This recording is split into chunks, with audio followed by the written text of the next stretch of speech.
Dr. Pamela Epps has attended every single Edinburgh International Festival since it first began. Photo Neil Hanna JPI Team 2 hours Friday, August 11, 2017. I was a medical student at the old LC Inglis Hospital when the very first festival started in 1947. It was just a couple of years after the war, and it was so exciting to have this new festival in Edinburgh. The first Edinburgh International Festival, we went to see Macbeth at the King's Theatre, the first opera performed at the Edinburgh International Festival. It was the first opera I'd ever seen, and it was absolutely mesmerizing. It was the first opera I'd ever seen, and it was absolutely mesmerizing. I can remember her, Lady Macbeth. She made these beautiful sounds with no effort, and very low. It was wonderful. That was Margherita Grandi. I can even remember her name after all these years, which is something, because I don't usually remember people's names. Opera has always been my thing that I liked best, even to this day, but we did see a couple of other shows at that first festival. I remember going to one in the big assembly hall at the top of the mound. British dancer Margot Fonteyn dances in Swan Lake in September 1943. She later appeared at one of the early Edinburgh International Festivals. Photo Tunbridge at Dunbridge Sedgwick Pictorial Press. Getty Images. At another one of the early festivals, we saw the ballerina, Margot Fonteyn, dancing, and that was something out of this world. I'd never seen anybody dance like her. I always remember her going across the stage, and she didn't seem to touch the ground. And she was so beautiful, too, so that performance has stuck in my mind very strongly. New and exciting performances. One year we went to see a comedy group called Beyond the Fringe, who were, I think, still students at the time. It was Clever Rubbish, and I like Clever Rubbish. They grew into well-known faces on the telly, all of them, Peter Cook, Dudley Moore, Alan Bennett and Jonathan Miller. All clever guys who could talk rubbish for half an hour and you were spellbound. But it was Clever Rubbish, and I like Clever Rubbish. Alan Bennett, Peter Cook, Dudley Moore and Jonathan Miller performed Beyond the Fringe circa 1964. Photo Terry Disney Getty Images. It was one of the late-night shows.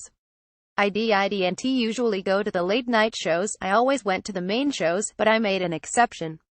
It was like that was the week. That was that kind of humor. It was the first time that anybody had done that kind of show. Nowadays, a lot of people try to do it, but in those days it was, as far as I know, the first time any group of people had tried to do something slightly cynical, but very clever, talking nonsense.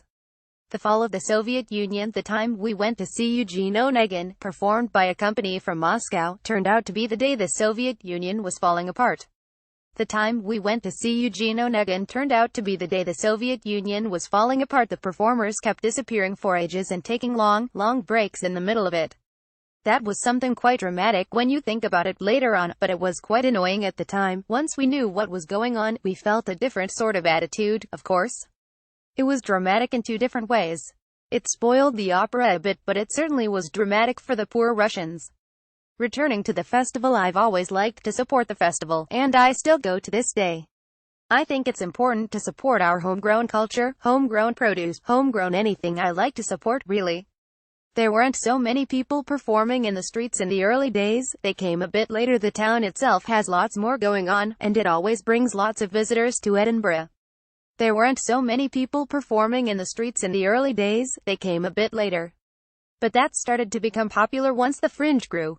People enjoy themselves so much that they come back year after year, and now a new generation is enjoying the festival.